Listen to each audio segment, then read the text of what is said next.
You know what day it is, right? Okay, cool. That means today I'm free to argue for an obviously stupid take. And that is, nobody cares about lore and world building in gacha games. I know, sounds ridiculous, right?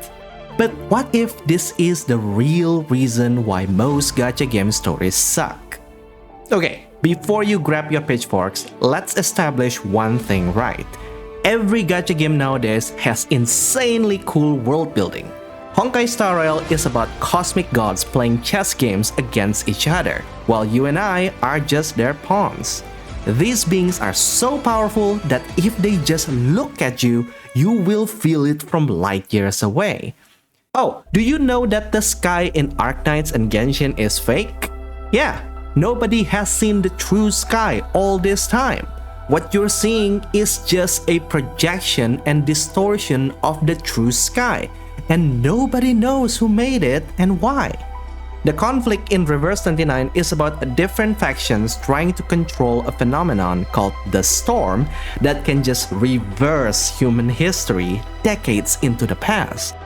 And the world building in Wuthering Waves is just real-life quantum field theory.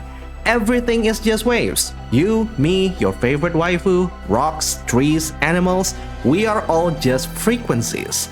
And there are these monsters made up of random noise that is trying to eat your frequencies to get stronger.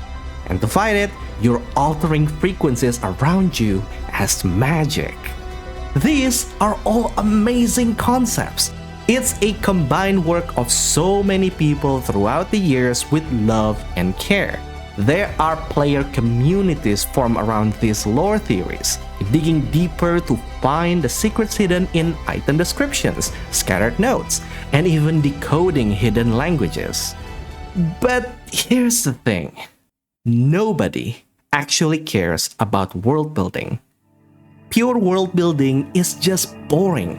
Who really wants to know how and where Originium is mined in Arknights? Or the different types of wave-worn phenomena in Wuthering Waves? And seriously, do you want to know the Bangbu anatomy in Zelda Zone Zero? No! Just think about it. Beyond the reaction, oh, that's so cool!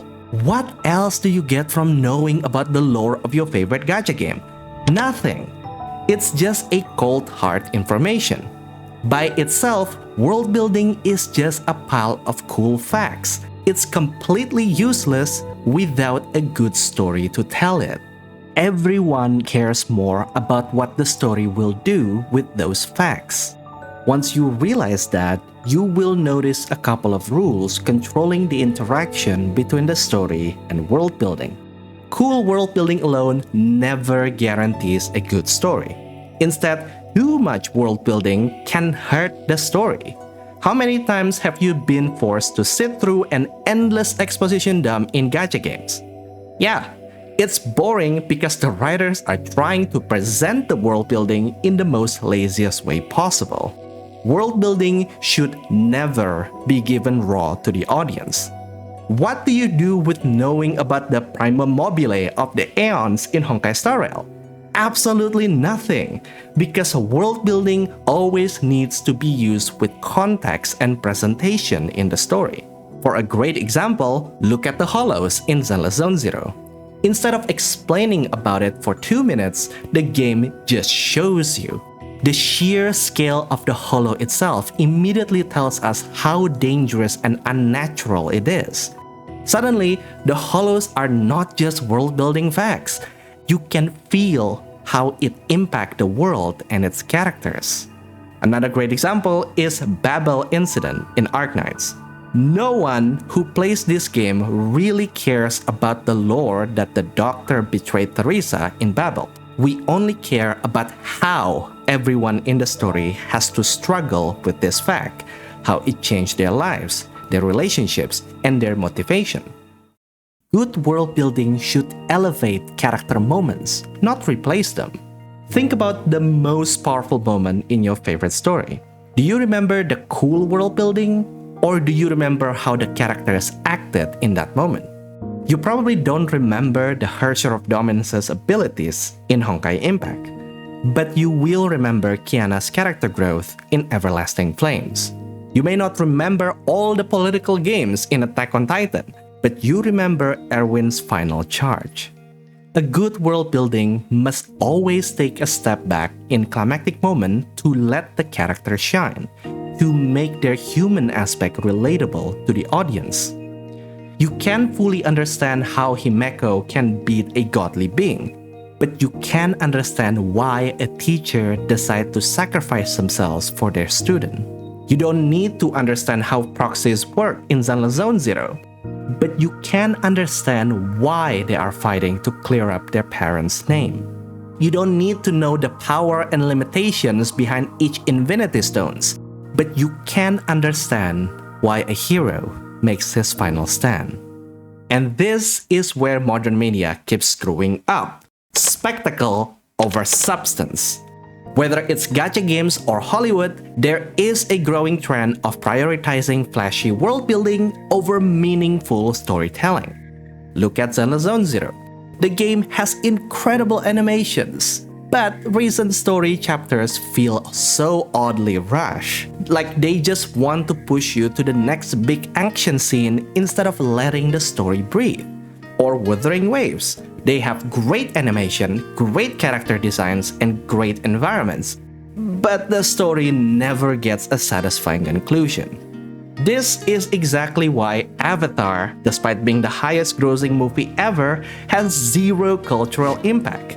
Because no matter how detailed Pandora's ecosystem is, the story was just meh. And that's the real tragedy here, the wasted potential. You can feel how much the writers love these worlds. You can see the effort put into the lore, all the tiny details. But the story never truly lets us live in this world, to experience the world from the eyes of the people who live inside of them. What we often get is world building that is overtly complicated just for the sake of it, or a theme park with so many shiny attractions. We're just bouncing from one plot point to the next with fancy CGI animations, but nothing that explores the core of the character's journey or challenge their beliefs. A good world building should be embedded as the core identity of the character. The world shapes the character, influencing their choices, dilemmas, and growth, and eventually, the character's growth will change the world. They cannot be separated. And then there is also a matter of what makes a world building special. While I did say that world building alone never guarantees a good story, the best fantasy stories are those that do both well.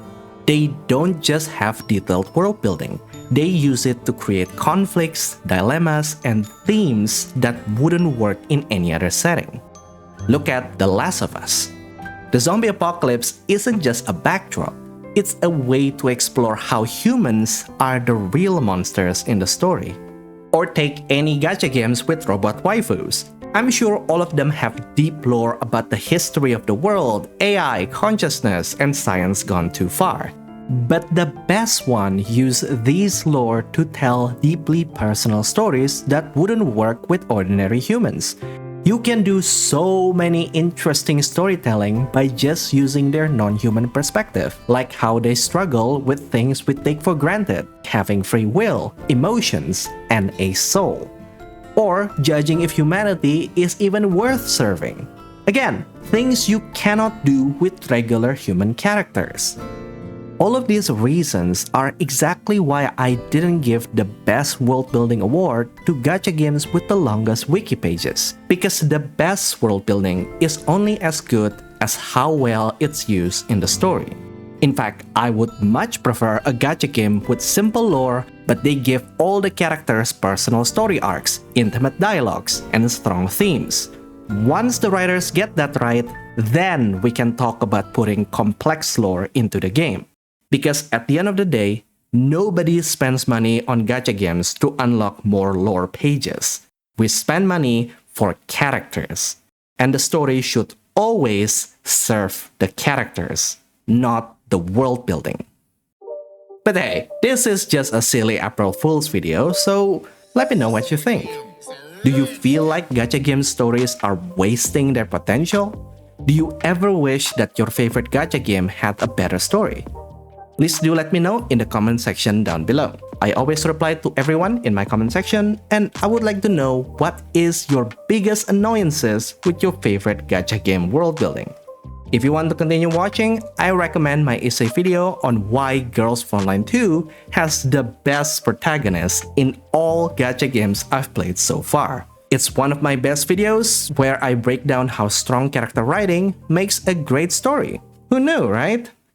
Oh, as a bonus, I tried some AI image to video tool to animate some still images from Girls Frontline 2, and it's a mess. Where is Groza's face here? I don't know what is happening here. Anyways, and with that, I think I'll see you guys later. Goodbye.